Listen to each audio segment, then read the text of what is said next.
नमस्कार दोस्तों। आज हम बात करेंगे अफ्रीका और चाइना रिलेशन के बारे में। आखिर में अफ्रीका में चाइना की जो मिलिट्री बेस है वो लगातार बढ़ते जा रहे हैं। जानेंगे कि अफ्रीका में जो चाइना की जो इन्वेस्टमेंट है वो इंक्रीज क्यों कर रहा है। वहीं यदि हम बात करें यूएसए या फिर यूएसए एलाइज कंट्री जैसे इंडिया, जो इंडियन ओशन में अपना एक दबदबा बनाए रखी हुई थी, उनके लिए चाइना किस तरह कंसर्निंग पैदा कर सकता है। तंजानिया की जो प्रेसिडेंट है उन्होंने बोला कि चाइना के साथ जो हमारी पोर्ट डील साइन हुई थी 2013 में, उसको हम रिव्यू करेंगे। कैसे रिव्यू करेंगे? क्या उस पोर्ट डील में ऐसा क्या था कि तंजानिया को उस पोर्ट डील में ऐसा क्या था कि तंजानिया की जो प्रेसिडेंट है उनको रिव्यू करने की बात कही है, और तंजानिया ने श्रीलंका से क्या सीखा।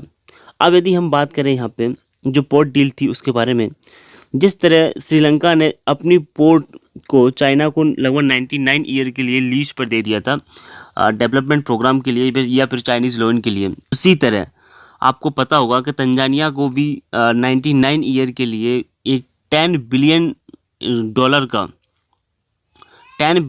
का एक इन्वेस्टमेंट प्रोग्राम चाइना ने दिया था।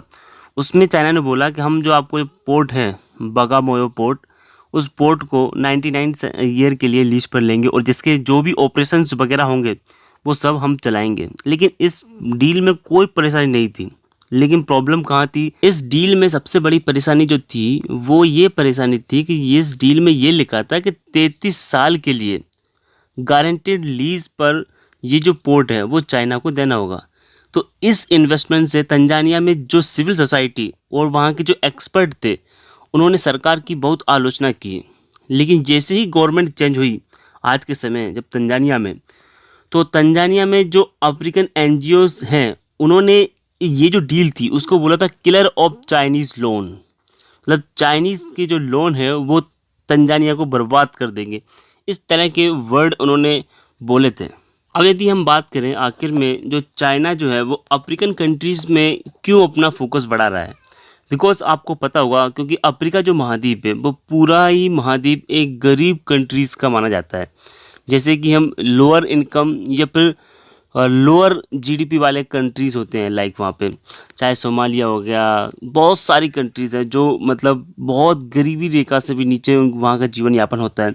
तो ऐसे में चाइना एक जाइंट है जीडीपी के मामले में, तो उसने अपनी जो रीच है वो इन लोगों तक पहुंचा दी एज अ लोन के ज़रिए। और उस लोन के ज़रिए ये क्या करता है चाइना, वहाँ जाके जहाँ वहाँ की इन्वेस्टमेंट में, वहाँ के पोर्ट्स में, वहाँ की रेल में, वहाँ की सड़कों में इन्वेस्टमेंट करता है। ये सभी जो कंट्रियाँ हैं वो चाइना की डेट ट्रैप पॉलिसी में फंस जाती है और लोन रीपे नहीं कर पाते। तो ऐसे में चाइना क्या करता है, उन पर फिर रूल करने लगता है। उनके यहाँ अपने जो एनवॉय है उनको भेजकर उनको डायरेक्ट इनडायरेक्ट तरीके से हैरेस करता है। तो इस तरह जो चाइना है वो लगातार अफ्रीका में अपने जो पैर हैं वो पसार रहा है। वही यदि हम बात करें दूसरे एंगल की कि चाइना के जो टोटल लोन्स हैं तंजानिया में, आप उनकी जो गवर्नमेंट ने लिए वो किस किस सेक्टर्स के लिए लिए हैं। यहाँ देखो आप, कम्युनिकेशन के लिए, ट्रांसपोर्ट के लिए, पावर के लिए, वाटर के लिए एंड गवर्नमेंट रन करने के लिए भी। तो ऐसे में अब आप सोच के देखिए जो मेजर इन्वेस्टमेंट प्रोग्राम है किसी भी कंट्री में, उन जैसे की सेक्टर हम बोलते हैं, जैसे कम्युनिकेशन हो गया, ट्रांसपोर्ट हो गया या फिर पोर्ट्स हो गए, तो इनमें जब की सेक्टर्स में कोई विदेशी कंपनियां काम करेंगी। वहीं यदि हम बात करें इंटरनेशनल जियोपॉलिटिक्स के बारे में कि क्या असर हो सकता है इसका इंडियन ओशन में। देखो, जियोपॉलिटिक्स की बात करने से पहले मैं आपको एक कोड बता देता हूँ चाइना का। चाइना ने क्या बोला है अपनी जो फॉरेन पॉलिसी है, उस 2009 में उन्होंने एक डॉक्यूमेंट रिलीज़ किया था तंजानिया के बारे में। उसमें इन्होंने बोला था कि तंजानिया जो है वो चाइना के लिए एक इम्पोर्टेंट लोकेशन होगा इंडियन ओशन में, और जो तंजानिया में मिनरल रिच होंगे साउदर्न अफ्रीका में, जैसे कि जो साउथ अफ्रीका है, जैसे अफ्रीका जो है, अफ्रीका का जो साउथ पार्ट है उसमें बहुत सारे मिनरल्स होंगे। उन जो खनिज है वो माइनिंग जो है उन माइनिंग तक डायरेक्ट रीच करता है तंजानिया के माध्यम से चाइना। जो मलक्का स्टेट है, क्योंकि आपको पता होगा कि जिबूती के पास में कौन सी स्टेट है, मलक्का स्टेट। तो मलक्का स्टेट के पास में जिबूती में सिर्फ चाइना का ही मिलिट्री बेस नहीं है, चाइना के अलावा भी कई ऐसी कंट्रीज़ हैं जिनके मिलिट्री बेसेस हैं, जैसे यूएसए हो गया, फ्रांस हो गया, जर्मनी हो गया, इवन साउथ कोरिया का भी इसमें मिलिट्री बेसेस है। यहाँ पर नेवल प्रेजेंस होती है।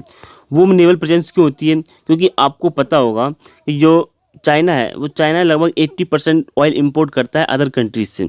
तो ऐसे में मलक्का स्टेट जो है उससे भी लगभग चाइना का 80% जो ऑयल आता है वो इसी स्टेट से आता है। वहीं यदि हम बात करें ट्रेड की, क्योंकि चाइना को जो ट्रेड करना होता है लगभग किस किस में, अफ्रीका के ईस्टर्न पार्ट में, यूरोप में या फिर इटली वगैरह में, तो इनमें जो इसका ट्रेड है वो लगभग 95% ट्रेड होता है मिडिल ईस्ट कंट्री में। तो ऐसे में चाइना का जो नेवल बेस है वो इन सबको सिक्योरिटी प्रोवाइड करता है अपने शिप्स की, अपनी कार्गोज़ की। वहीं यदि हम बात करें दूसरे पर्सपेक्टिव की कि चाइना इस रीजन में एक कंट्रोल भी इस्टेब्लिश करना चाहता है इंडिया और यूएसए को। क्यों? जिस तरह इंडिया और यूएसए की जो इंडियन ओशन में प्रेजेंस है वो चाहता है कि हमारी भी प्रेजेंस बढ़े इंडियन ओशन में। तो इसलिए चाइना ने क्या किया, पहले जिबूती पे और अब तंजानिया में जो इनका मिलिट्री बेस बनाया है इन्होंने, दर ए सलाम, यहाँ पे इन्होंने पूरा अपना मिलिट्री बेस बना रखा है।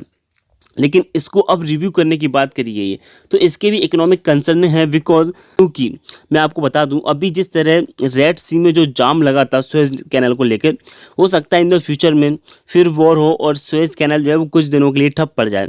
तो ऐसे में चाइना नहीं चाहेगा कि उसकी जो ट्रेड है ईस्टर्न अफ्रीका में या फिर यूरोप में वो रोके। वो चाहता है कि एक और जो नैरो पासेस है, जैसे कि आपको बता दूँ मेडागास्कर और मोजाम्बिक के बीच में से जो पासेस है 400 किलोमीटर का, उस पासेस में भी उसकी प्रेजेंस बनी रहे ताकि यहाँ किसी भी तरह की पायरेट्सी उसके जो शिप्स वगैरह या फिर कार्गो के साथ नहीं हो। क्योंकि इस रूट में सबसे बड़ी प्रॉब्लम यही होती है कि इस रूट में जो पायरेसी का खतरा है वो बढ़ जाता है। और वहीं यदि हम बात करें इंटरनेशनल कम्युनिटी की, क्योंकि अभी तक जो फार ईस्ट कंट्री जैसे कि आशियन कंट्री हो गया, इंडिया हो गया, इस रूट से यदि जाएंगी तो इसमें चाइना को क्या होगा, चाइना एक बेनिफिट उठा लेगा इन सब में। देखो आज के समय इंडिया और चाइना का जो स्टैंड ऑफ है वो लगातार बढ़ता जा रहा है। तो ऐसे में चाइना चाहेगा कि इंडिया को चारों तरफ से घेरा जाए। तो अभी के लिए यह है इस वीडियो का अंत। मिलते हैं अगले वीडियो में।